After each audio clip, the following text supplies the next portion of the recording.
你好，我係陳永琳。近來網絡上就瘋傳有關香蕉就快絕種，就喺之前已經出現咗一次香蕉瘟疫，大麥克香蕉染上黃葉病。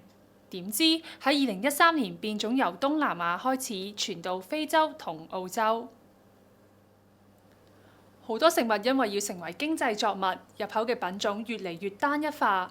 其實喺生活上，我哋平日喺超市基本上買到地捫蕉，而牛奶蕉或者皇帝蕉只會喺水果鋪或者街市買到。咁意味住啲乜嘢呢？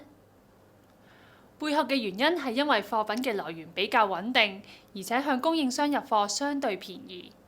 香港其實可以考慮增加入口嘅來源同品種，增加競爭，市民亦有更多嘅選擇。但如果食物單一化、經濟單一化，萬一有日地捫蕉都絕種啦，唔止 Millions， 連我哋都冇得食啊！好啦，今日講到呢一度，下次再見。